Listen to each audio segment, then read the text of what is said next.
Hey everybody out there, this is Modern Day Duelist, aka Seto Kaiba, and today for you guys we are going to be doing a deck profile on a deck that, well, it hasn't got support for a very long time. And in my recent top 5 archetypes that I would like to see support for, which if you guys haven't watched that video, definitely go and watch it, it's a pretty good video, I talked about this archetype.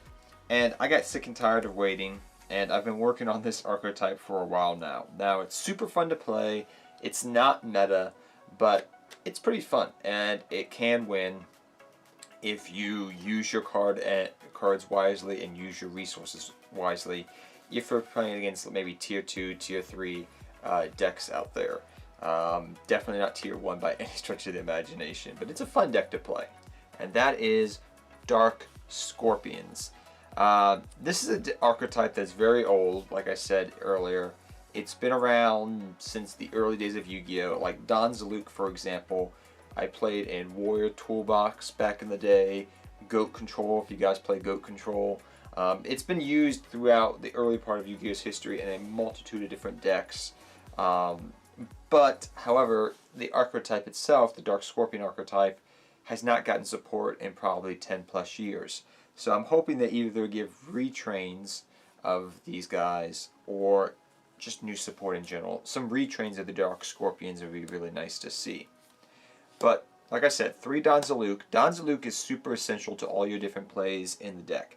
The reason for this is he works with one of your main spell cards of the deck, which is Mustering of the Dark Scorpions. Now, if you don't know what Mustering of the Dark Scorpions does, if you have Don Zaluk on the field, you get to special summon as many Dark Scorpions as you have in your hand, 1 per name. So what that means is if I have Melee the Thorn and Chick the Yellow in hand, and I have Don Zaluk on field, I get to special summon both of these from my hand.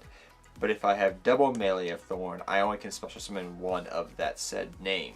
So, kind of outdated world text because it hasn't been properly updated.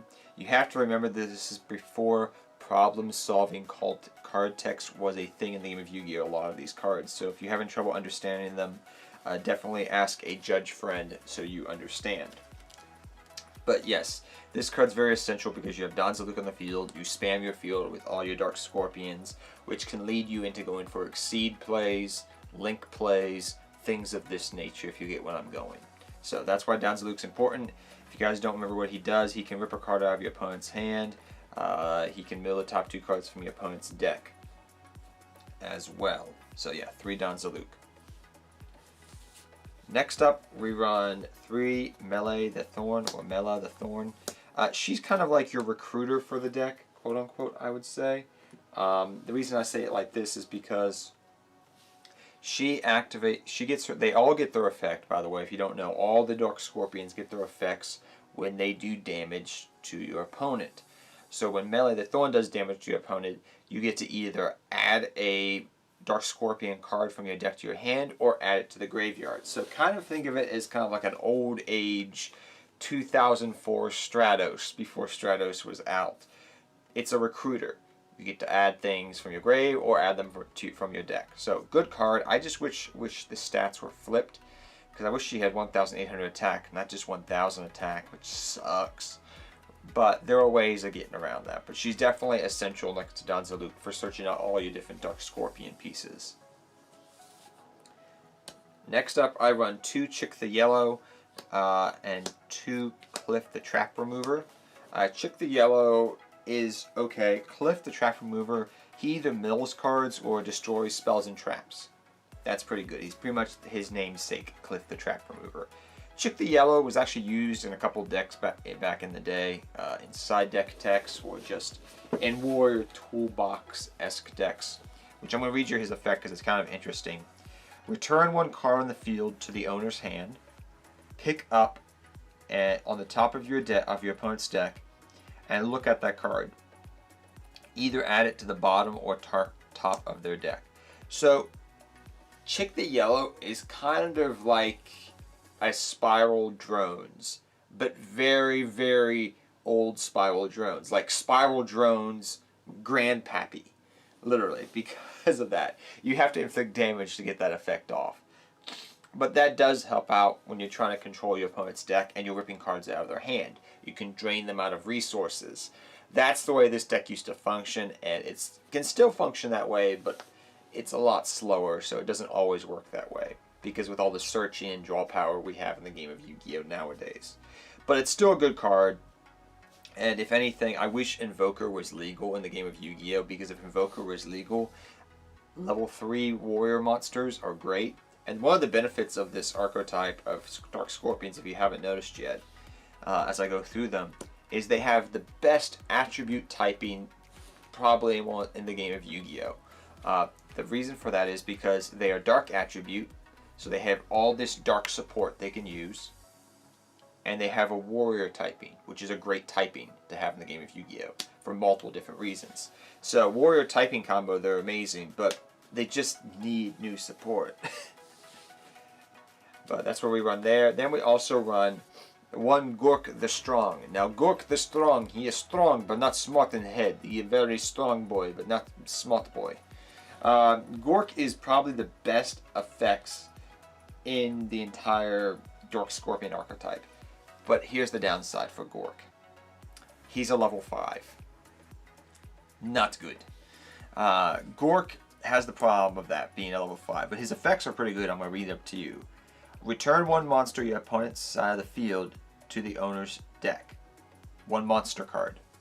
Send one card from the top of your opponent's deck to the graveyard. So they have this milling effect, which is, back in the day, was really good. If you've noticed, I've said there's like Donzalute can mill, Gork can mill, Cliff mill. Back in the day, that used to be a good thing. But nowadays, not so much when your graveyard is your second hand. So milling a Skarm and a Farfa, against a BA deck, not a good time. So you don't use the milling effects unless you know what deck your opponent's running and how to abuse it. But the first effect's good because you can bounce things back. But yeah, back to the deck, which is cool. Next we run 2 Goblinberg and 2 Photon Thrasher. You could run BLS because you do run some light attributes and you run darks because all your Dark Scorpions are dark attribute. But that's up to you. I mainly run these guys because I want to help go into Isolde. Because we run equips, warrior based attribute.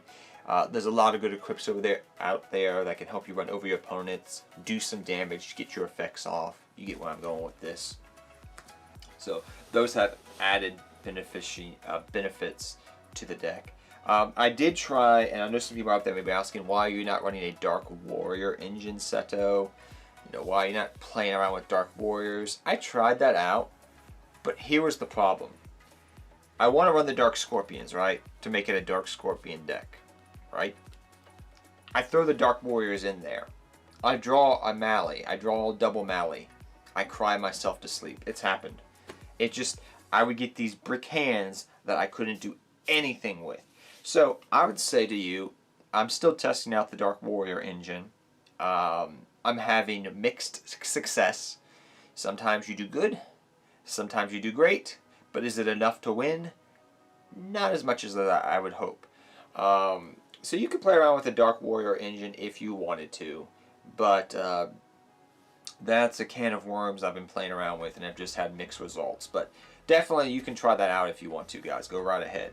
But for right now, I'm just working with Isolde because you want the equips to get your Dark Scorpions effects off. So, Photon Thrasher, Donzalute or something, or Photon Thrasher, Goblinberg something, go into Isolde, yada yada yada, you get where this is going. So that's where I run these guys right here. Next we run 3 Ash Blossom and Joyous Springs. Negation, you want to kind of pick it, be able to rip cards out of your opponent's hand, maybe with Donzalute or something else, and then negate their effects when they try to reestablish a board, if you're able to. But 3 Ash Blossom and Joyous Spring is essential in the deck.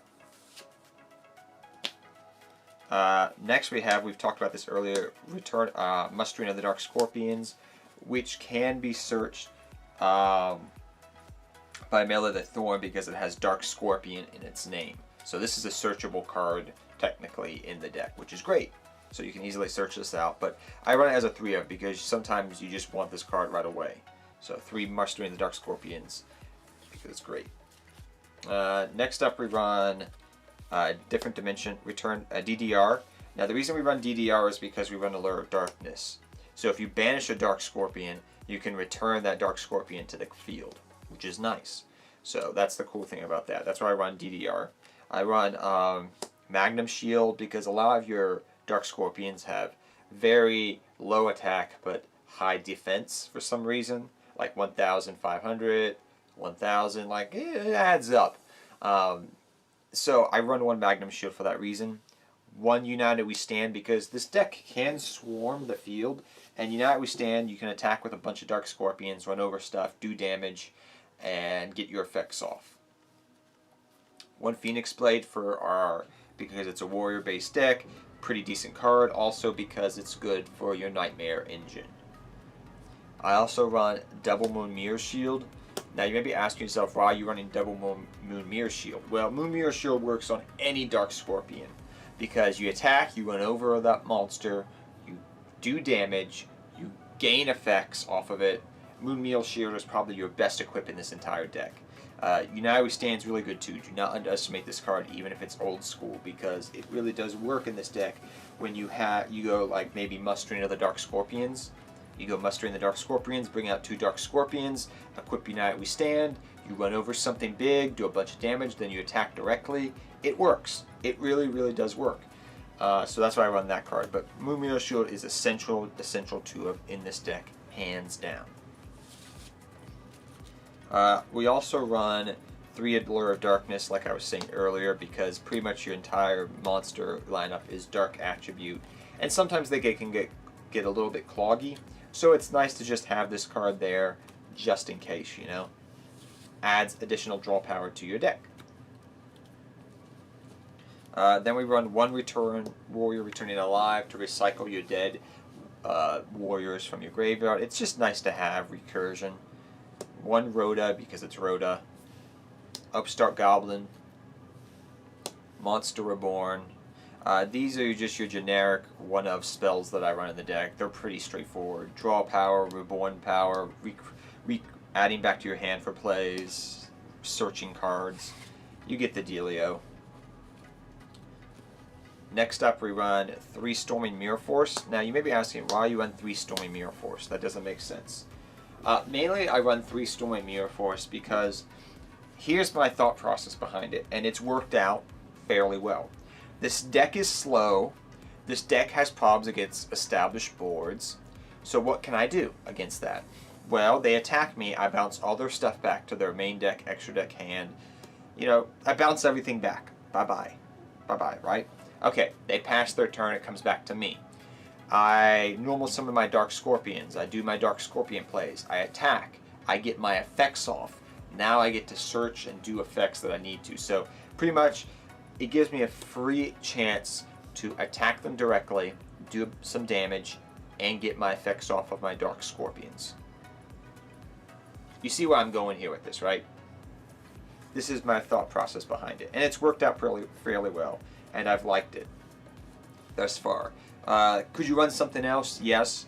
But in testing, when I've been testing this for the last week or so, this has been doing pretty good. 3 Infinite Impermanence. It's pretty straightforward. It's Infinite Impermanence, Negation. Like I said, you want to have a good amount of negation in this deck. I wouldn't run this Solemn Brigade because you have to pay life points, and you do take a lot of damage with this deck sometimes.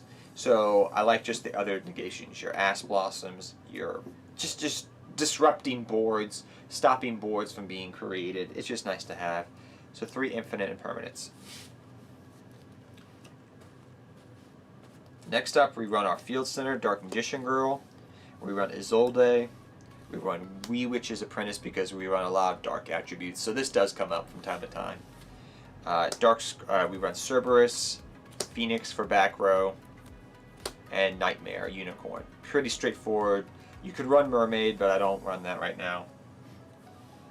Bull Sword, Bow Load, just generic level 4s that you can go for that are useful. Your Exceed lineup, I run 1 Breakthrough Sword. If Invoker ever comes off the ban list, you take this out and put Invoker in. But this is just good to have.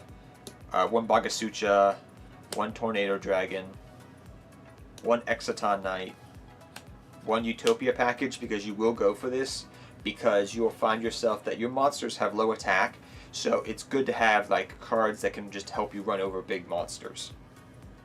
And we also run the number 27 Super Dreadnought Rail Cannon, and also Super Quantum Mech Great King Magnus, because this can help you go into this, and you want just big bodies that you can easily bring out to run over things, because your deck has a problem with that, and these help you deal with that. So yeah, that's the extra deck in a nutshell. It's pretty straightforward, and like I said, guys, this deck is super fun to play.